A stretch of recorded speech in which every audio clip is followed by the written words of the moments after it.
Each of us has our own unique background and story of how we became a part of Chiefs Kingdom. Our reach is far and wide, with fans all over the world cheering on our Kansas City Chiefs. Everyone donning the red and gold has figuratively signed that mutual agreement and come together for one common purpose. For 76,000 of us at a time, to descend upon Arrowhead, man our stations, let out our loudest battle cry to the tune of 142.2 decibels, and make that stadium rock until our opponents beg for mercy. We are unrelenting in our pride for this city, these players, and this team. This is the show for the Allies, Arrowhead Allies.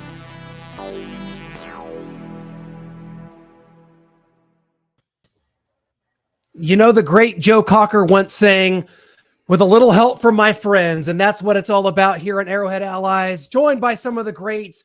You guys know them. You know them well. We are without one ally, Michael Matthew, the Money Badger, not with us today. But gentlemen, are the hearts, have they stopped palpitating yet? Are we ready to move on and start thinking about the Jaguars? Brian B. Shinin coming off the overtime victory against the Tennessee Titans. More of a sigh of relief than a big chest-pounding moment. But here we are, 6-2 versus that schedule. Give it to me all day, every day, my man.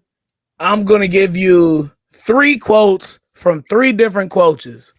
Jim Mora, we played like diddly poo. All right. Now let's go to I like that one. Let's go to Eric Bieniemy. We don't care about the numbers. We care about the alphabets. We got the dub. And pseudo Bill Belichick, we're on to Jacksonville. To you, Shane. You know, when I look at this game in totality, we can recognize the problem, and we're going to expand on it. And I can't wait to hear everybody's thoughts.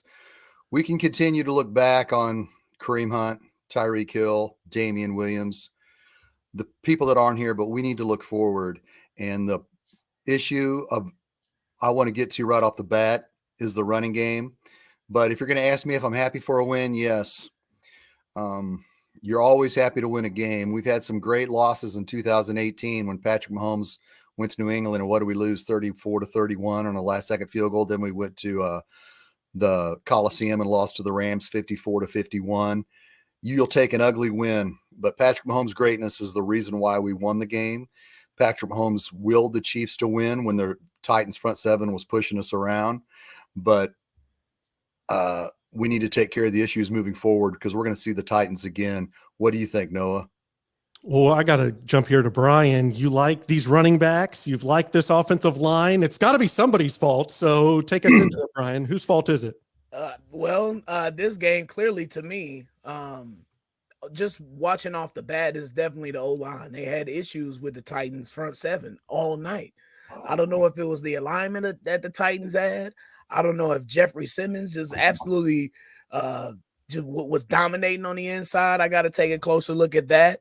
But I do know that the Titans' game plan was just perfect. It was perfect for what they wanted to do against the Chiefs. Now, fortunately, our defense came alive and really shut the Titans down. You shut down an NFL offense like that in the second half. I don't give a damn who you tried out there. That's a job well done by Spags and company. But back to the offensive line.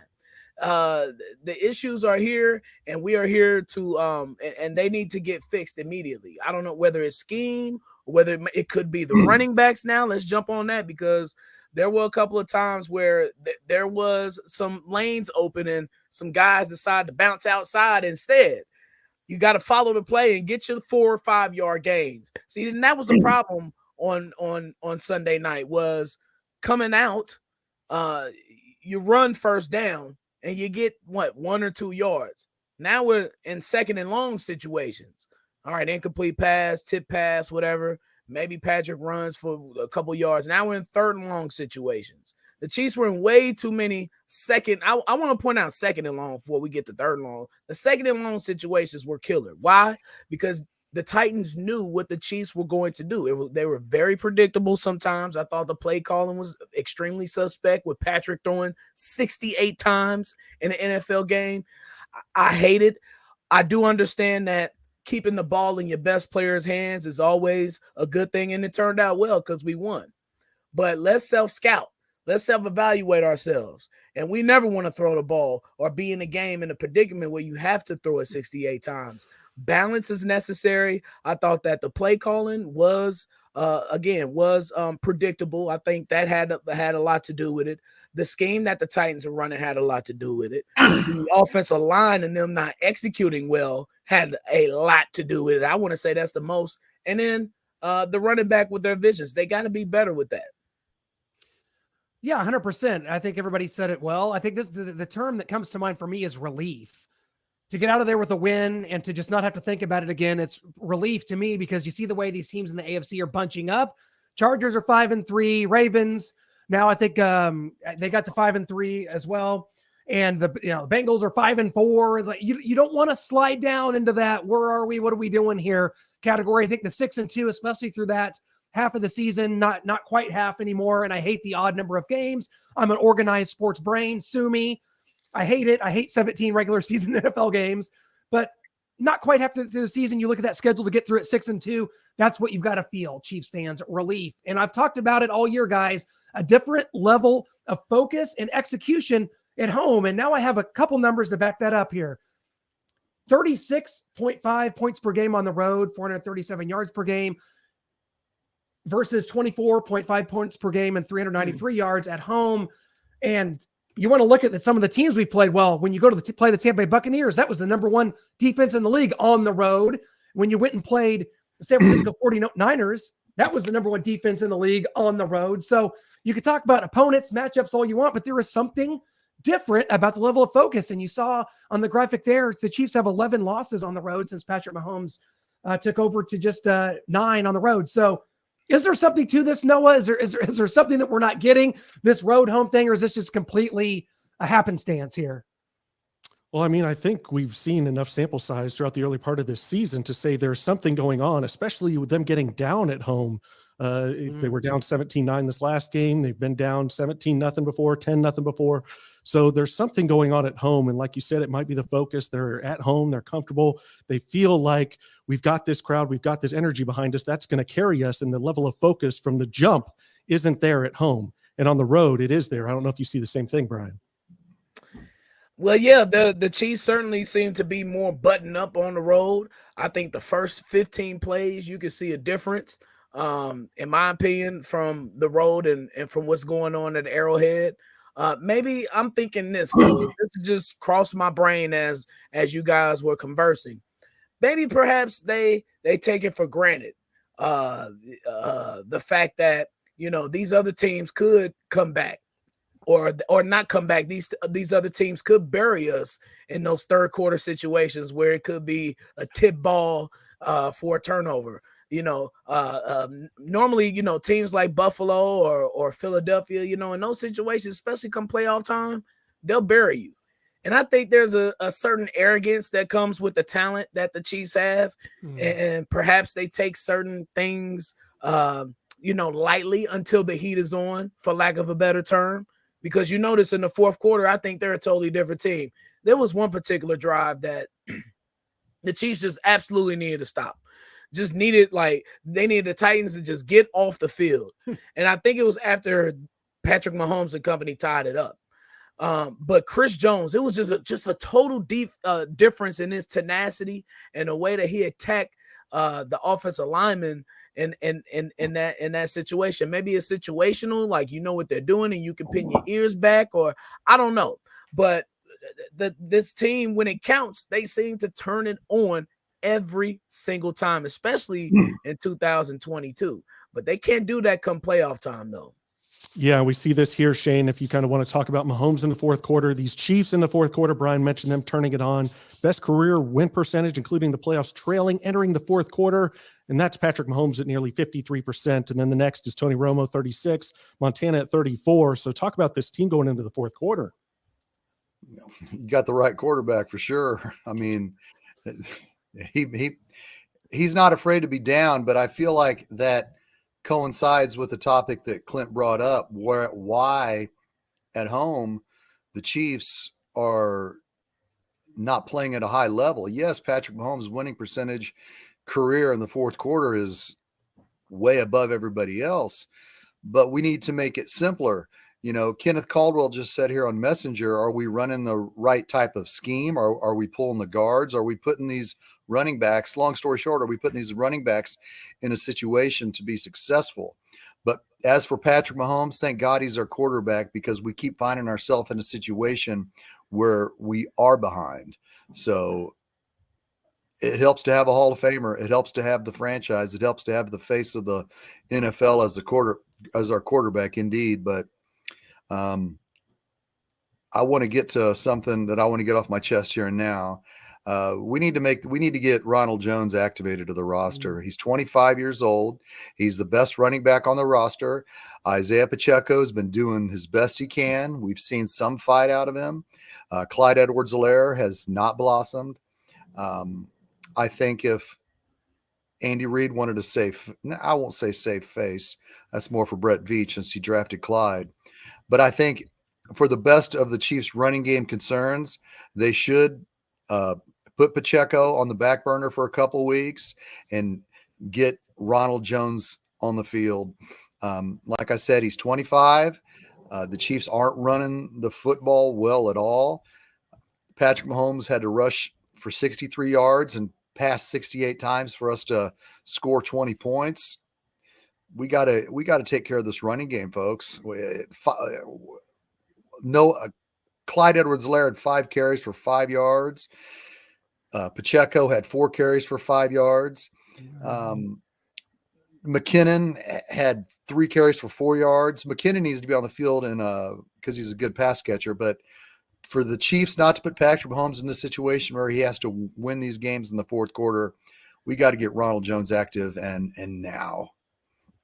I'll listen to that. I'll listen to that all day. And guys, part of this is just, we've talked about it all year and we have to kind of sit back and take it.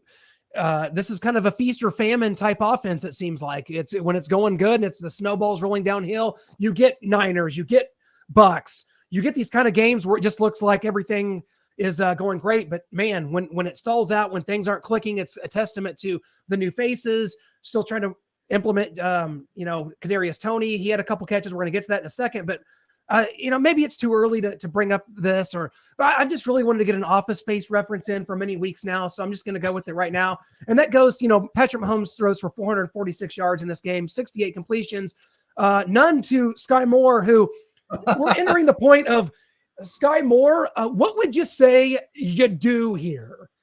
6 catches, 100 yards, and 2 muffed punts. We're halfway through the season almost. And here we are when we have receivers like Marquez Valdez-Scantling, 1 catch, 12 yards, not sure where he's at. We saw Watson somewhat get involved. Juju kind of had his worst game in a few weeks, but where's Sky Moore? Where does he fit in? And is this the time where someone tells me we're just going to have to wait 3.5 years for a good game like McCole Hardman? Somebody help me. Yeah, man. I think there's a number of things with Sky Moore. I think he's buried on the depth chart. That's number one. When you don't have opportunities, you don't have opportunities. And there are certain plays for certain guys in certain spots. And excuse me. And his spots just have not came up aplenty this season.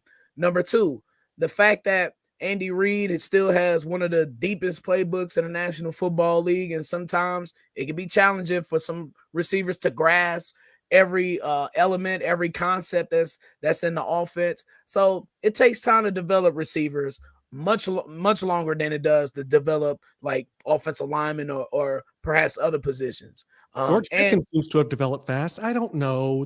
He did? What was he doing?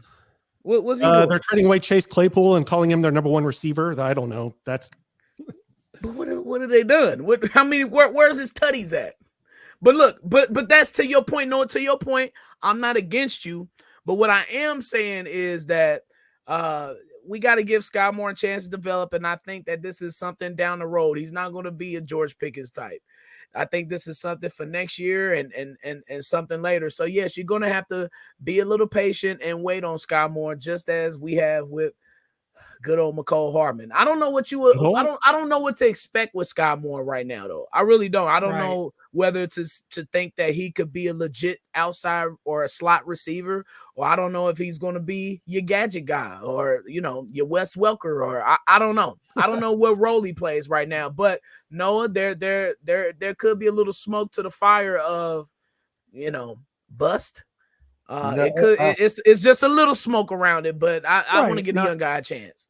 Historically speaking, Andy Reid doesn't play rookie wide receivers that often at all. You can go back to his days with Philadelphia.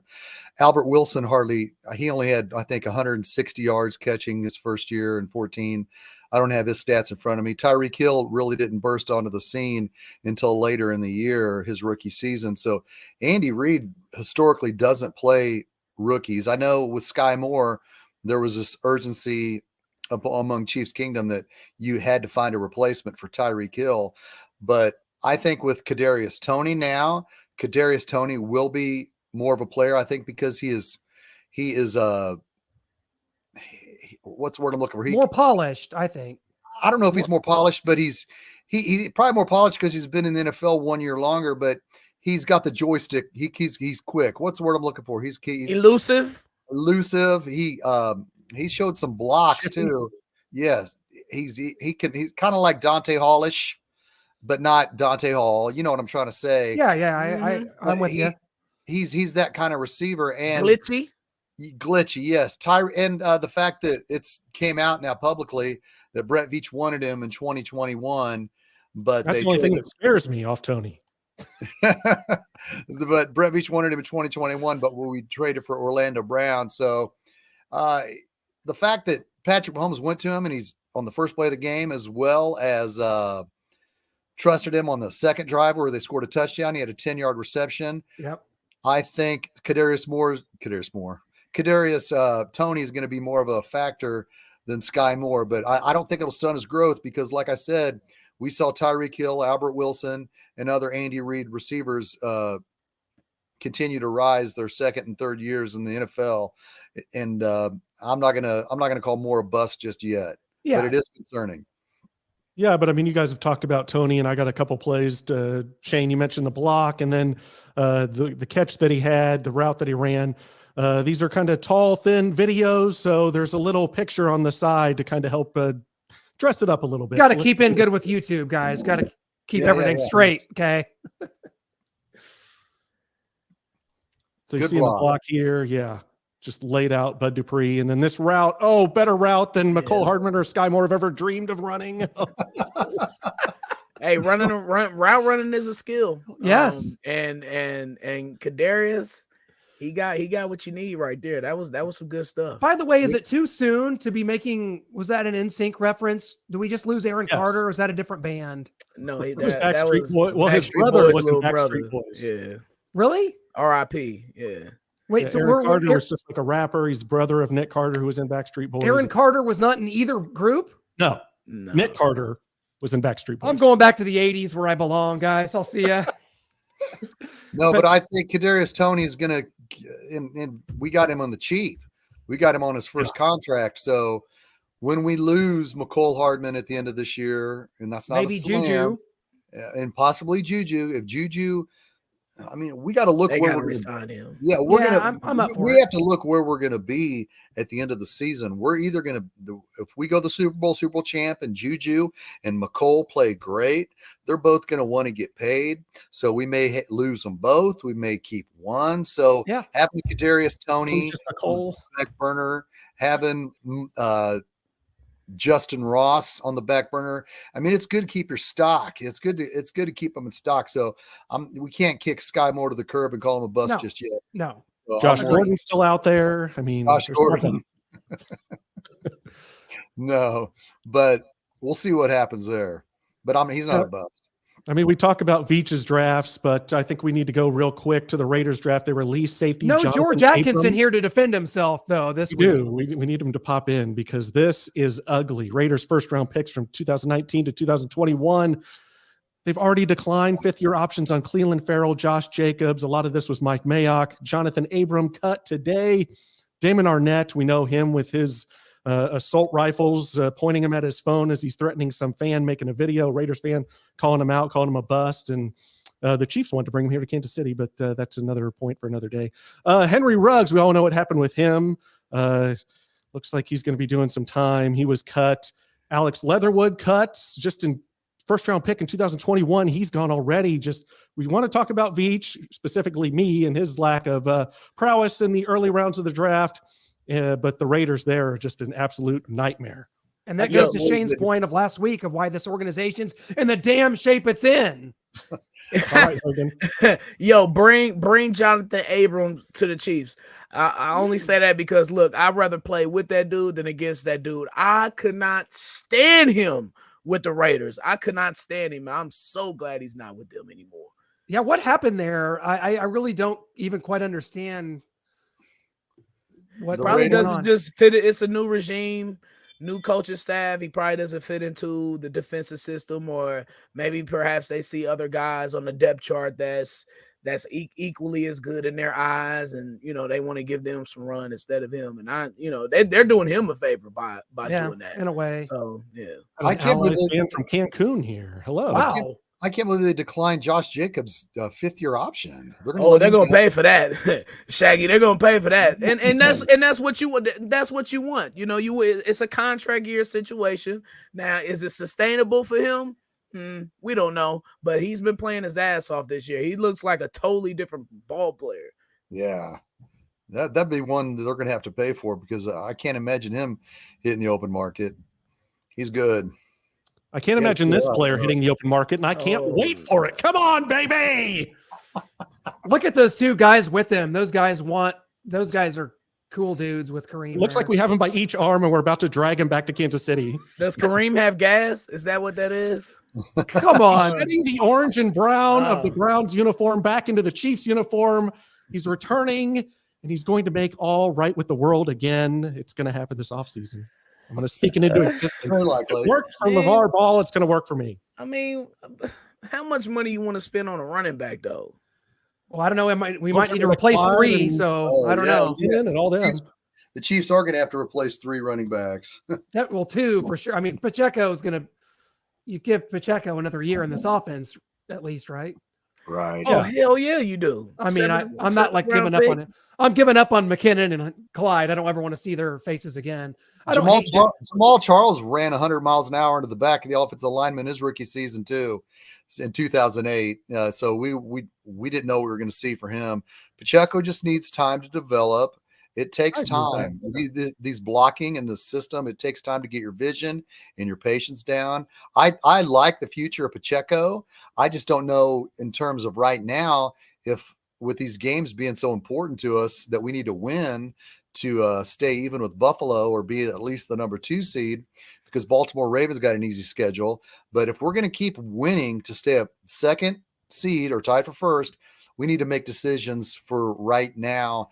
And I think either Pacheco or Clyde needs to grab some bench so we can get a running back that, I don't know, maybe on 2nd and 1 can get 1 yard, not half a yard. Big physical back. Yeah. Just somebody change of pace. Because that was Michael Burton, but he got stuffed. But listen, here's something I want to expand on as well. And I wanted to look up these stats, but I didn't today.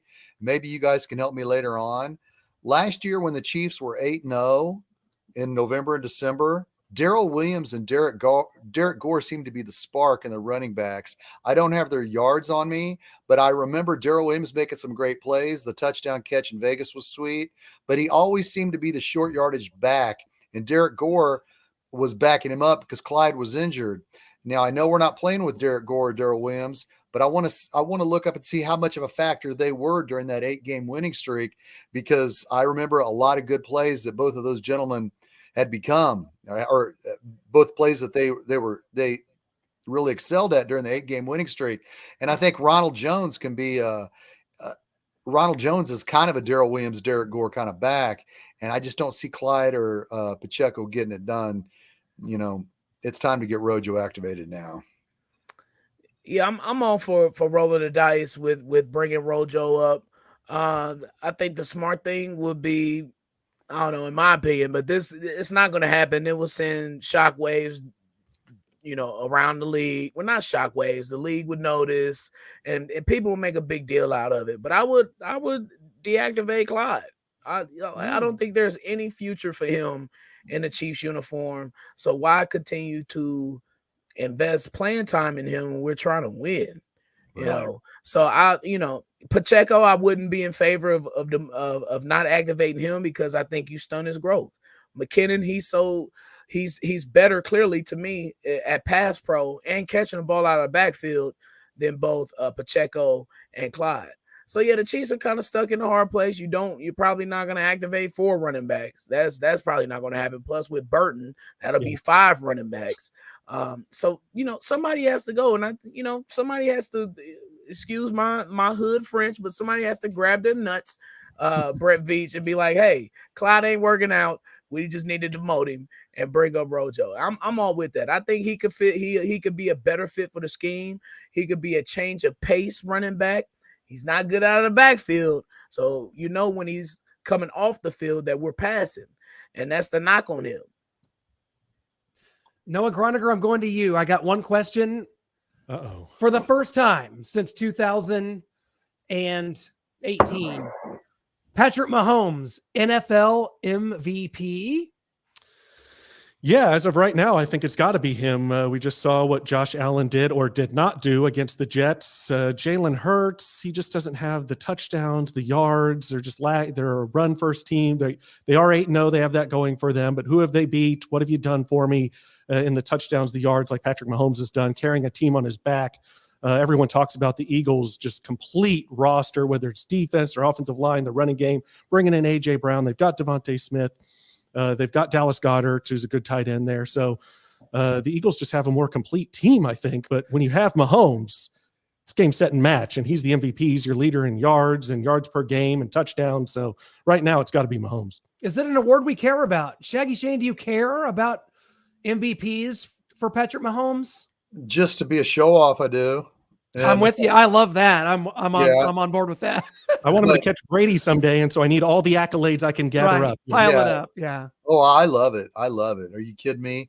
My daughter's got me this mug for Christmas in 2017 before he even made an NFL start. So anything that Patrick Mahomes can do to show his greatness I'm always going to be for it. And he's living up to the hype, not just to the hype created by Shaggy Shane when he was coming out of Tech, but just for the fact that he is the face of the NFL and he is the man. I mean, Noah, you know that. You created the Patrick Mahomes fan page, the best one on Facebook that millions of people go to. So me and Noah were championing him before he became the starter. I love the fact that he's going to be the MVP. Of course, I want it to equal to playoff success and something that I think it will. But heck yeah, look at the stats. He's number one in all these categories for 2022 MVP. Brian, thanks for the shout out before you go there. Just thanks for the shout out, Shane, on the group and everything and call him. But we had Alex Smith, and I wasn't thrilled with that. So even if we drafted Mitch Trubisky, I would have made that group and been championing him for starter as well. So. True. I wanted anything. No. Brian, is there any media narratives that could cost Patrick Mahomes this? Is there, because we know Josh Allen was it. Let's just give it to him. Week 1, week 2, week 3.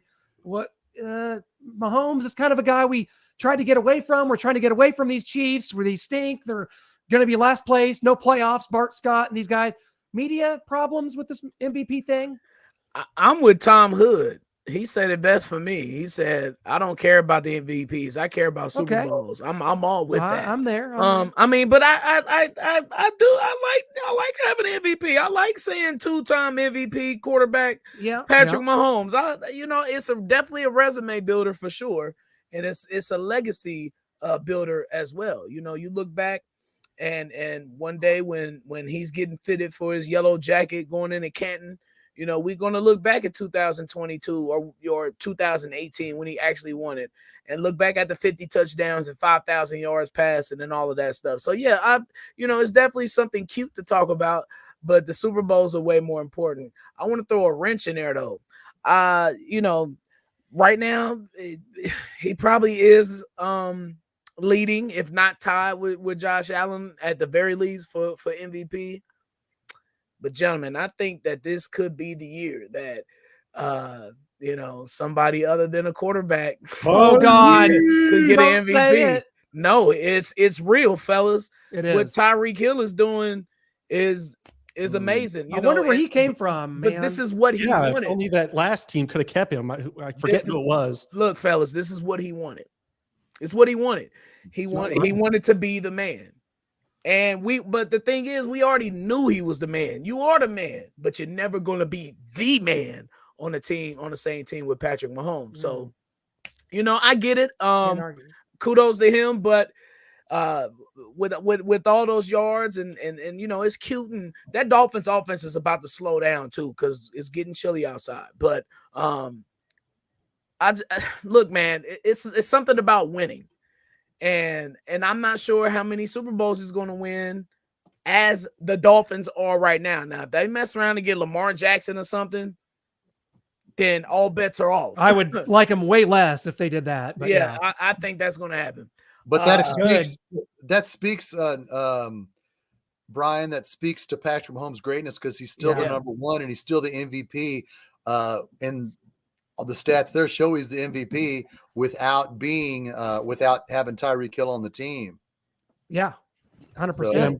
Before we get into the Jags here, Brian's got some here. Yeah, I like it. MVP, I love it. God, it's cute, man. I'm an organized brain. I wanted the MVP to line up with Super Bowl MVP in the same year. You want that, like our buddy Joe Theismann once received. But hey, I guess we're going to spread him out a little bit. He would have been it in 19 too if he didn't miss the games with injury and special year. Yeah.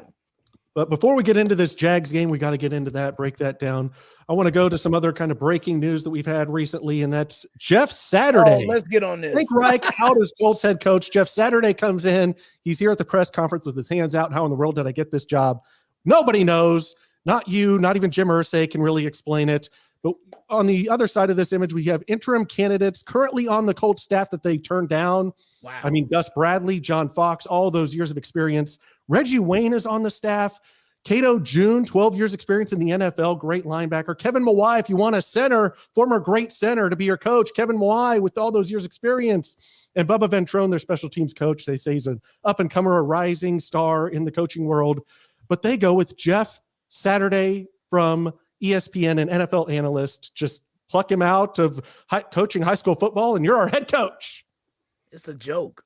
It's a joke. You got, John Fox on there, who's been to 2 Super Bowls, lost both of them, but still, you it's so many years of coaching experience on there, and I just want to say that I think the Rooney Rule is a complete joke, even though this is not applicable to this situation, I guess, because he was consulting with the Colts for years. Jim Irsay, I want to be careful with my words. He just don't get. I can just smell the arrogance and the ignorance during that press conference, and do you think, like, to me, myself, I'm just thinking, like, if I'm Eric Bieniemy or if I'm a black coach, like, do I even want to sit in a room with this guy? Because there's just something about him that screams. I think we get it. Yeah. Just the ignorance, man. He was blabbing. He didn't make a lot of sense sometimes with the words that he was using in the context that he was talking about building spaceships and astronauts or something like that Mars in his presser. Like, but just you could tell. I don't know. He looked inebriated. I'm not saying that he was. I'm just saying that he looked that way to me. There's a history exactly. There. That's what I'm saying. And this guy owns a whole NFL team. You think he's hiring a black coach or even trying to make a logical decision? Whenever the owner gets involved in these situations like this, and you're the front face of your team, it never goes good. Never goes good. And for him to hire a Jeff Saturday, who I have all the respect in the world for, his football acumen, his career with the Colts, and the things that they did with that offense, and he was one of the heads of the offense because he was the center of those 2000 Colts offenses who put up amazing numbers. He's a Super Bowl winner. Blase. We get it. We got it. But man, coaching in the NFL is not easy.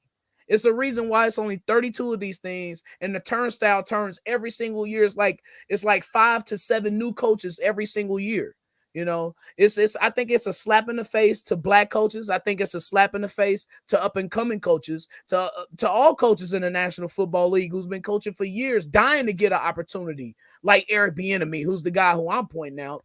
You know, for him to just grab his best friend, and this is a microcosm of this situation, fellas. How he could just grab somebody who he knows or who he's close with, or somebody who he reveres, and just put him and insert him into a head coaching spot.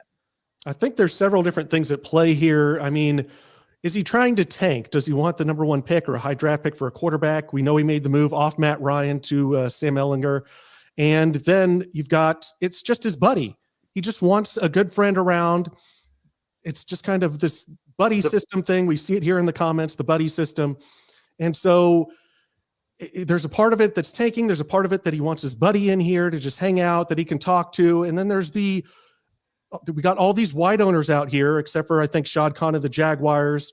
So they're just going to hire someone that looks like them, that they can hang out with, that they feel comfortable around. And so I think there's a lot of things at play here, but it doesn't have a good look at it when you got the Cato Junes, Reggie Waynes on your staff. You got Eric Bieniemy's out there, like you mentioned. It's a horrible look. A guy with no experience. He came up with some lame excuse how he loves that he has no experience. He's not just kind of poisoned by that doesn't even make sense. Analytics. That doesn't even make sense, because practice makes perfect. You have to put in 10,000 hours for you to be an expert in something. Come on now. That was ridiculous. That was one of the comments that I was saying. That was, bro, are you inebriated right now? This is ridiculous. Is there an entertainment value here, Shane? Like, I think, I mean, the fact that he said he's an interim head coach, and the fact that they went above and beyond to get a guy on ESPN that is really the only Indianapolis Colt outside of Peyton Manning to be their head coach, it looks to me that he is taking an unprofessional way to rally his own fan base to say, look, I'm going to get our old offensive lineman who is on ESPN to be our interim head coach for the remaining of this season. That way, the owner can kind of like say, well, if he fails, he's just the interim head coach. But for right now, I can get some fans to come to the stadium and say, look, Jeff Saturday is not on ESPN. He's our head coach. Kind of like when the Chiefs sucked real bad in the early 80s, Chiefs fans used to always say, well, why don't we just get Lynn Dawson as our head coach? Lynn Dawson had but it was just so bad that we're like, well, let's look back and get somebody that was good at the time and make them our head coach. That's how it looks to me. I'm glad that for the state the Colts are in right now, and I'm not going to speak for any minorities or anything, but I'm glad nobody got that job now, because right now it's a mess. That team is a mess. And it would only made it worse. It just would. Yeah, it would have made it worse. I think what they need to do is just finish this season with Jeff Saturday or whoever, and hopefully hire Eric Bieniemy after that if he gets a clean shot. But the Colts are in such disarray. For them to make this move, it does look unprofessional, and I think it was only made to rally the Indianapolis Colts fan base. If you want to rally them and you want a former player for publicity, you've got Reggie Wayne and Cato June sitting right there. I just don't get it on any. If Cato June and Reggie Wayne weren't there and you want to go with a former player, I guess. I mean, it's still going to be bad. It's still going to be awful. But you've got two minority guys right there, coached. I mean, it's only Reggie Wayne's. He's only coached 1 year in the NFL. But Cato June, 12 seasons in the National Football League as a coach. Also a great player for your organization. Like, he's right there. You know, Shaggy, as you were talking, the analogy I came up with is Herschel Walker. Right. That's what Jeff Saturday is, I guess. And we're talking about 2022 Herschel Walker, right? Not 1986 Herschel Walker. I'm picking up what you're laying down. Is there an entertainment value here? It's almost like, you made a reference to the Chiefs, Shane. Like in 2011, you fired Todd Haley and Tim Grunhard, your coach or something. Like, is there an entertainment value for the fans that you're just like, hey, we know what this is. You know what this is. We're just going to ride this out, create some headlines and see what this is, see what we got here. I don't know. I don't like it. Jake Paul or Logan Paul then. Yeah, right. Well, I know. So I wouldn't even want Eric Bieniemy to mess with that, to be there at all. So, right. I don't want.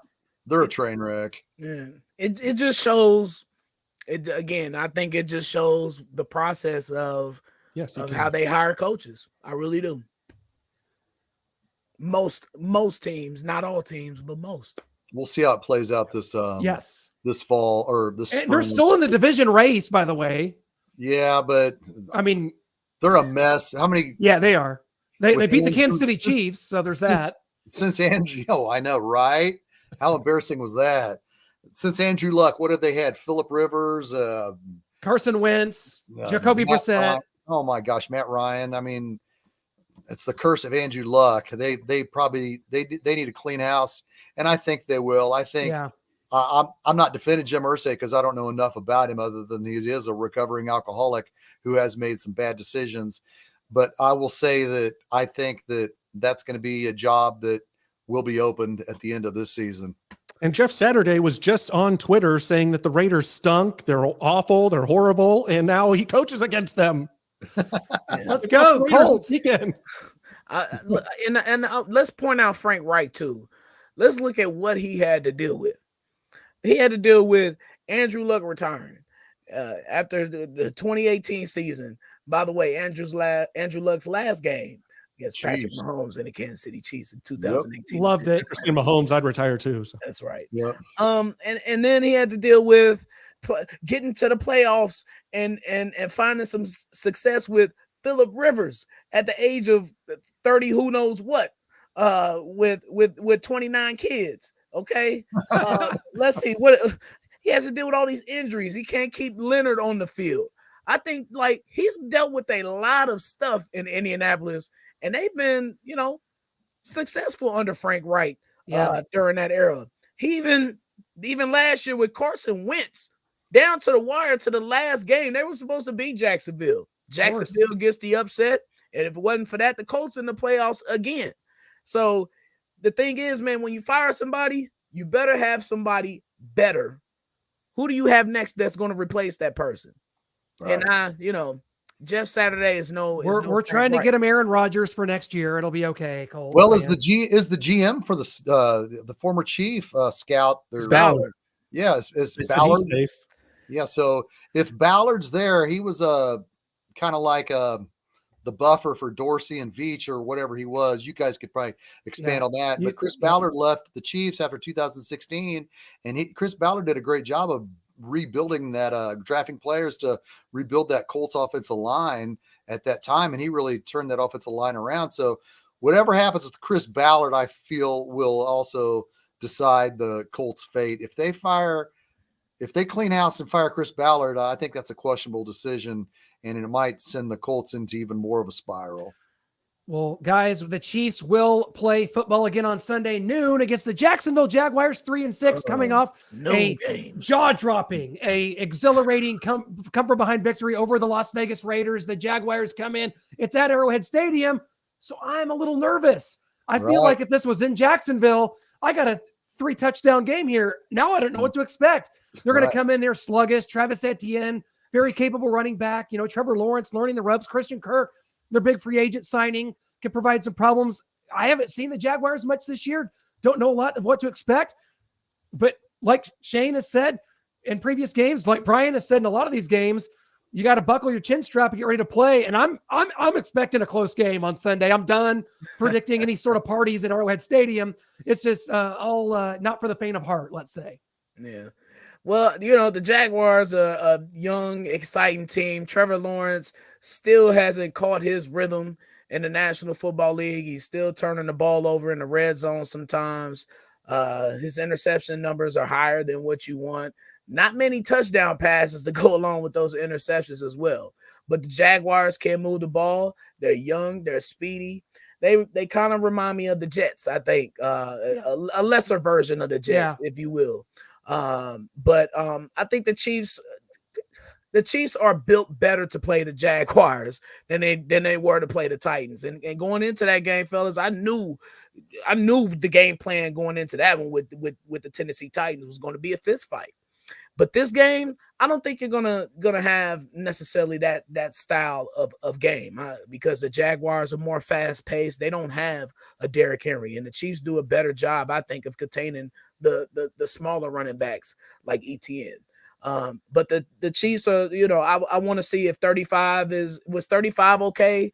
Coming back into the game after that injury that he had. I can't remember if Watson was able to get back in there, but Andy Reid didn't mention he had grass. It was grass in his eyes. Okay, so. It wasn't a it wasn't a C word. No. Okay, excellent. Hate that word. I can't. Yeah, if it was, they're calling it grass in the eye. So. Okay. So we're gonna need all of our cornerbacks available. We're gonna have to be speedy on defense.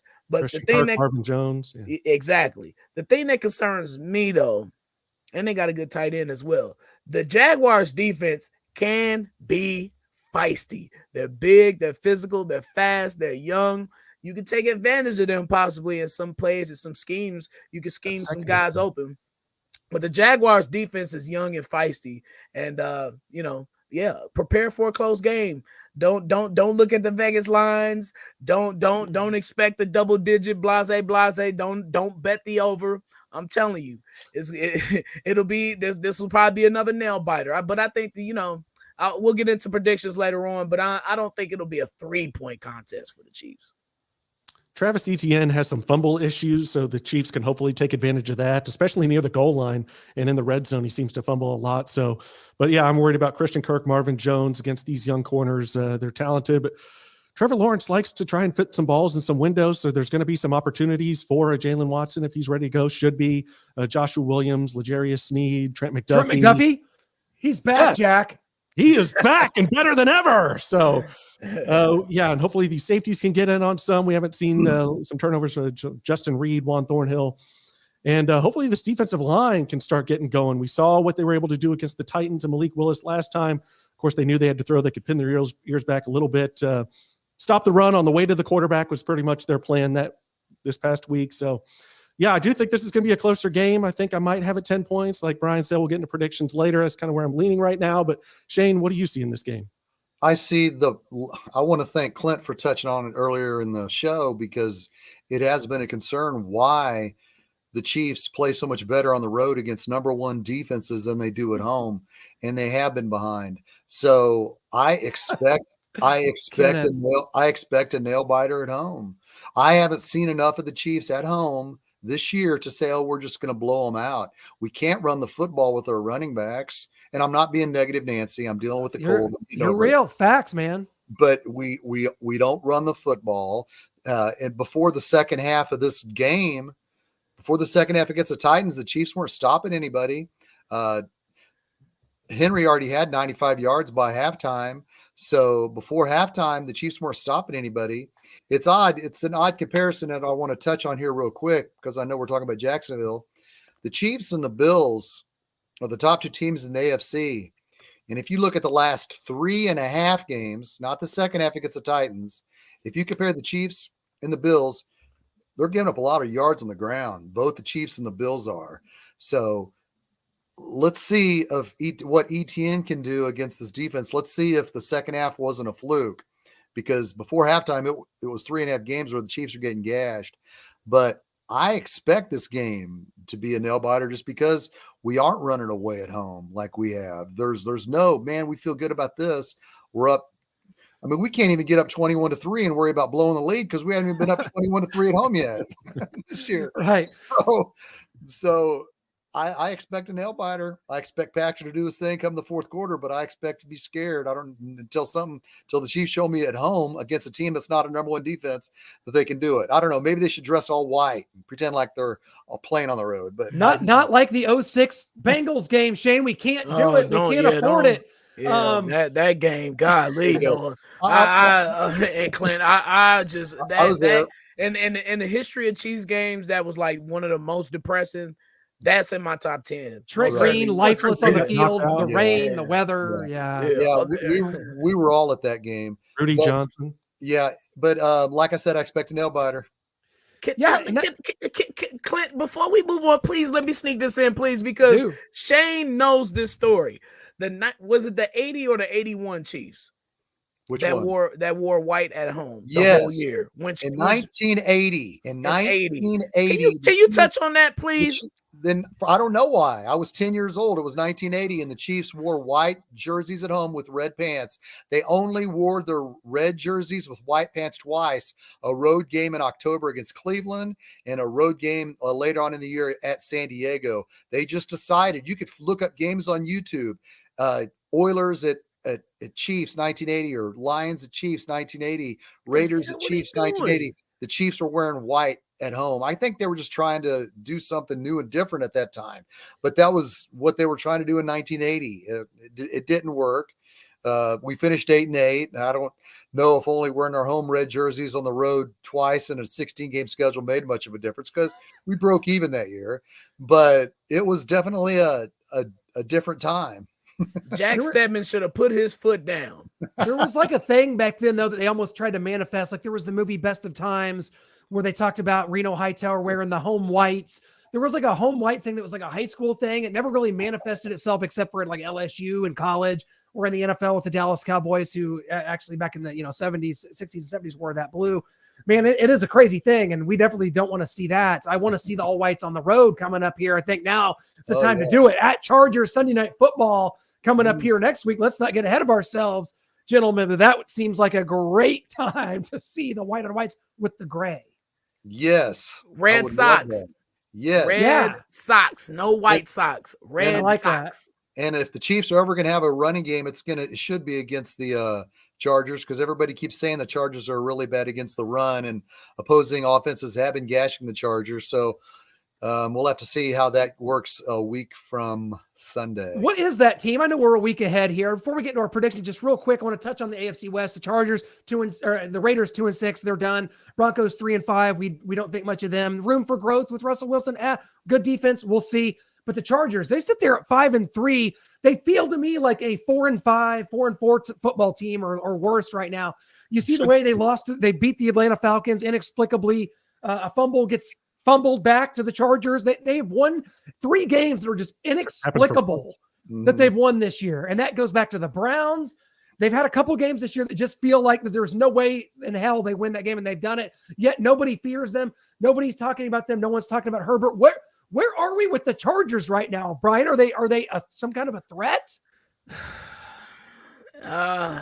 This is tough because they had no business winning that game last week against the Falcons, because 95 gets that fumble from Eckler, and then all of a sudden he fumbles the ball and they get the ball at the 40-yard line or whatever. I look at the Chargers still as the little brothers of the AFC West. Now they're going to get healthy coming up. They're going to get Bosa coming back. They're going to get a couple receivers coming back, which is why I'm pretty sure they put this game on Sunday Night Football in 2 weeks. But the Chargers, as they stand right now, no threat. But once they get a little healthier down the road and they start building some wins and putting some things together, I think they could be something that you don't want to sniff at. But definitely, I'm glad we're getting rid of the Chargers early though in the season instead of letting them build up a little later on. Although now that I think about the Chargers' history, they often fail down the stretch. That's what they're known for. And that game's on the road, so no worries. Regardless. Yeah. But I think that the Chargers are still our stiffest competition as far as the rest of the teams in the AFC West, and that's how I look at them. Yeah, I don't think they're a threat around the league. Yeah, we can expand on them next week. They got to go play. They're playing 2 Sunday night games. They play Sunday at the 49ers on Sunday Night Football. Then they're playing at home, which will really be at Arrowhead, because nobody goes to LA to watch anybody to play football unless you're Chiefs fans. So we're going to have fun with that one next Tuesday. Yeah. I can't wait back to San Diego. Is there some petition we can sign? It's too late out of there. They getting that LA money now. It's too late for that. Way too late. Yeah, well, we'll get more into the Chargers and then Rams, guys. We got an LA. We'll have Michael. Hopefully the next couple weeks, man. Michael will be back because we got an LA connection coming up here the next 2 games after this. But Jacksonville, I'm just going to throw it out there. This game coming up here just feels like one of those. It's a noon game. We don't play a lot of noon games. Brian, I think it's you that said you don't like noon games. I'm with you, brother. So seems like it could be one of those sleepy, start off slow, hopefully not down 10 or 14-0, God forbid, but just a 24-14, 24-17 type that we kind of forget about next week and move on from. So that's where my head's at. Noah, what is that? You agree? Yeah, I said I might go 10. I think I'm going to go 8 here. I think I'm going to go 31-23 Chiefs. And they may start down 10-0 and have to crawl their way back. Oh, God, no. All the way back. 31-23.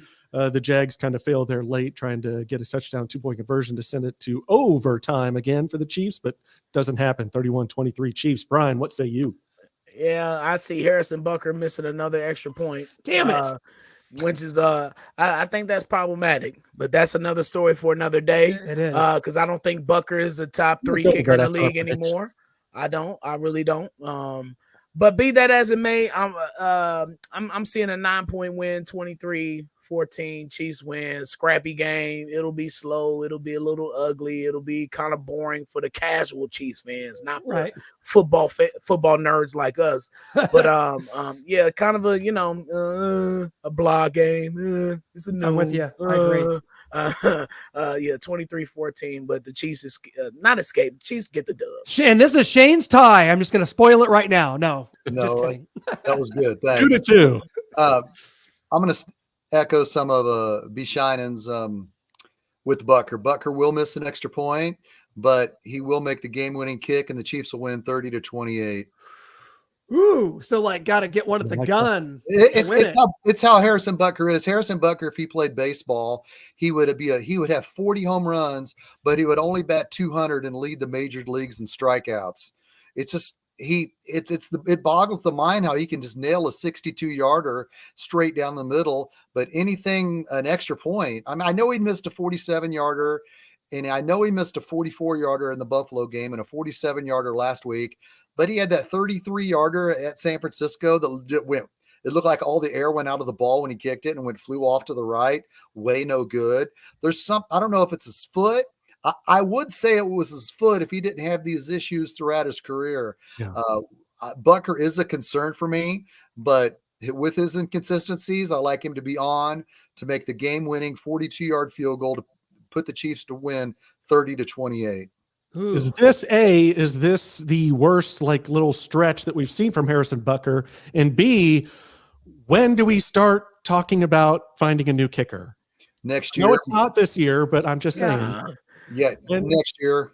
You have to next year. Yeah. It has to be addressed because even in previous training camps, we've all been up at training camp. There has been some competition. Ryan Suckup had Cairo Santos, I believe, for 2 years before Santos eventually got the job. Lawrence Tynes had competition going way back to 2005. So there's always somebody to have competition, but they haven't had anybody in competition in training camp the last 2 years for Butker to at least you see there. So there needs to be somebody there to at least, and you don't have to waste a draft pick on him, but there needs to be some soccer style kicker out there at least showing that, hey, we got to look at this kid because Butker's missing way too many extra points. Just bring up Glenn Elliott. He's down in Texas. Just bring him on. Oh God, no. But yeah, we love you, Len. It's baffling the extra points he misses. Yeah. Have you ever seen a more polarizing player, a kicker that you're talking about maybe being a Justin Tuck or one of the best kickers in the league, maybe even I don't know, one of the best legs we've ever seen. I mean, he's done so well. And within the confines of the same game, season, you're talking about him out of the league in the same breath. It is very polarizing. Well, we've seen kickers from Martin Gramatica and the Colts kicker, Jager, I think his name. What was that his name? Jeff Jager. No, not Vanderjack. Mike Vanderjack. Thank you. Vanderjack and Gramatica were two great kickers, and when they lost it, man, they lost it bad. I hope that's not what Bucker's going through. That ended both their careers quickly. So I'm gonna give Bucker one more chance to win this game on Sunday. Well, let's Shane, when it goes, it goes. Hopefully that's not the case for Bucker, but if it is, we're going to see it the rest of this season because when it goes and you're in your head, it's over. Yeah, I don't know why the kickers also have to. Bucker wants to line up on the right hash mark and hit it at an angle. I would feel a lot more comfortable if he would kick it right down the middle, like have the center in between the hash mark, snap at center. I don't like having the kicker off to one or the other hash mark. Get him right in the middle and kick it down the middle, because I feel like that's even more of a psychological problem, causing him to miss all these extra points. When he kicked that 62-yarder, he had to kick it right down the middle. Extra points only 33 yards, man. Don't use a hash mark. Kick it right down the freaking middle. Before I go to Brian, I'll get to you right after Yep. this. I just want to read this comment from Tom Hood. He has 60% field goal rate right now, which is one of the worst percentages in the league. And then Brian, you can take it from there. Yikes. Yeah, the good stat there, Tom. Maybe it's not Booker. Because there have been other things that points to what I'm about to say because of the muff punch with Sky Moore. Special teams. This is the worst year of Dave Taub he's had in Kansas City. I've always had issues with him. Maybe it's that. I don't know. D'Anthony Thomas, 2 words. Always returning kickoffs. I don't know how many words that was, but let me throw this in there too, because y'all talking about the white jerseys, and I'm a big uniform buff guy. The New York Jets, again, they pulled out the white tops with the black bottoms. They're trying to Dallas Cowboys those things. I'm telling you. I don't know. I don't like what the Jets have going on right now, but I don't really like green. I struggle with green. I don't. There's no black in their color scheme. What is this? Oh, it is now. Oh, it's Gotham City over there now, baby. Yes, sir. I hate the Jets and Giants my whole life. I hate New York teams. I can't stand them. Yeah, I hate New York teams. Boring. The boring ass Giants that the Super Bowls that they've won, especially in recent times. They've been a part of the most exciting Super Bowls ever. 3 of them. The 3 that Super Bowls. 17-14 one was not particularly exciting. It was an upset. Oh, now come on. What was exciting about it? Last plays there. The helmet catch. Are you serious? A play to set up their game-winning touchdown. But I mean, if you mean Tom Petty playing at halftime, I'll give you that. Oh no, we came a long way from that, huh? Tom Petty to Rihanna. No, man. No, I get what you're saying about the boring ass Giants because. Like Pat Summerall, when I think of Giants, I think of him, and I think of Joe Buck, and I think of Giants and Cowboys on Giants Sunday Night Football every week. Yeah. So I get what you're saying with that, but I like both of the New York teams, especially our AFL brethren, the Jets, Jets, Jets. I look at Noah up here wearing Houston Oilers gear. Are you serious? Now that's a franchise. Now let's get on this. Don't do that because the Houston Oilers were one of they were the Raiders back in the day to the Texans, to the Dallas Texans, the Houston Oilers and the Texans. That was a big rivalry. And you wearing the ops, you can't. I know it's cute, and I like. Look at this color scheme. It's beautiful. It's beautiful. It's sky blue. I love it too. I love the Houston Oilers uniforms. No longer a team, so I'm not repping a different team other than the Chiefs. Oh, I can't tell. You're wearing the original Raiders gear. I can't tell. Tom Hood, you are my brother from another mother, my friend. Yes, when I think of Giants, I think boring football. I think of boring jerseys. I think of Icebox. I hate and Rick Moranis. That's what I think about with the little Giants. That's what I think about. Baby. Okay, they sent us a gift. They had better uniforms. Darius Toney. They had better uniforms than the real New York Giants. Those Reds, the red jerseys they had were fire. No. The Giants are big blue. They're terrible. The red jerseys got to go, and I'm glad they disavowed those things. Now the New York 90s Giants had beautiful uniforms. The Phil Sims, those are the uniforms you like. The dark blue helmet, the almost it doesn't black match with the regular blue. It doesn't match. I'll give you that. I don't like that it doesn't match. No. I'm with you. But the Giants on the side, give it to me. I hate the little NY. I don't like New York. I'm just gonna have it. I don't like New York. I don't like anything about it. I've been there. I hate it. It's crowded, trashy, miserable. I hate New York. I hate it.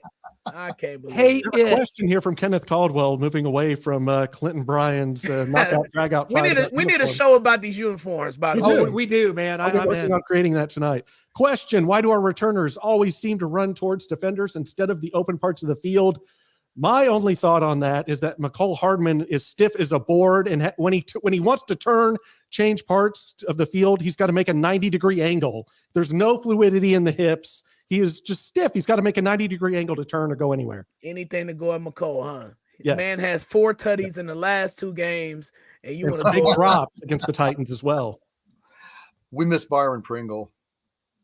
I don't think we do. Oh, as a kickoff returner. But kickoff returns become so insignificant. Like, don't return it. 90% of the time, I'm just for letting the ball bounce, get started at the 25. Forget this. I don't want any part of kick returns. I don't want any part of it. What are the percentages of a penalty? holding, blocking the back. It's just not worth it. It's not worth You it. don't have Dante Hall or someone that can actually like consistently on as far as punt returns and kick returns go, return it to the house, take it to the house, get you in great field position. It's just going to be a penalty, bring it back, a muff punt, something horrible is going to happen. We just just as long as Sky Moore's not returning punts, I'm good. And the punt return game is a whole nother ball game. You want to just be able to have some reliability, make your fair catches, read the field, know where the ball's at, not trying to catch it inside the 5 like D'Anthony Thomas back in the day. Bare minimum expectations. I'm a big kick return special teams guy. I think that those things can lead to a spark. And I think that the risk is definitely worth the reward that you get. If you can get the ball at the 35 or the 40-yard line, you give not with this offense, though. Or the 10 or the 7 if there's a holding. I get what you all are saying. I get it. Trust me.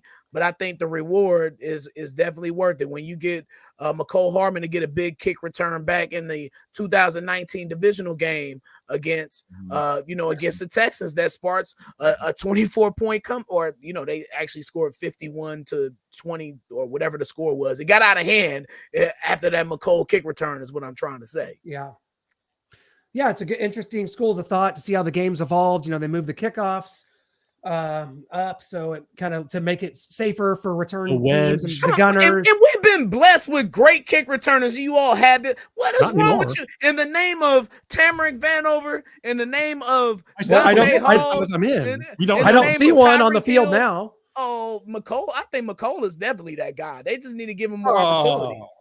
I think they just need to give him more opportunities. Well, he's the last one, wasn't he, against the Chargers? Oh, I hear about McCole. More opportunities. More Shane, opportunities. you're talking about 19, the last game of the season where we got the 2 seed, right? 19. Yeah, and he was it 104-yard kickoff return. Yeah, Gloucester Richardson. We've been blessed. Come on, Yeah. Ed Podolak. Davis. Ed Podolak. Come on now. Niall in the playoff game. Yes, against the Texans. Texans. Well, we could do this all day. We've kept you guys so long. Oh. We love the discussions. It's always so great here. We will be back, of course, next week as we enter, kind of that meat part of the schedule where I think the Chiefs can really get to eating here and really fatten up and really make this stretch run for a 1 seed. Shane talked about it, a 2 seed. We'll see how these other teams and where things go. But this has been tremendous. Thanks for joining us here on Arrowhead Allies, and we'll catch you guys next week, hopefully after a win. Go Chiefs, get the touchdowns. Elmo Wright and Joe Delaney. Yeah. Let's go. Chiefs. Chiefs.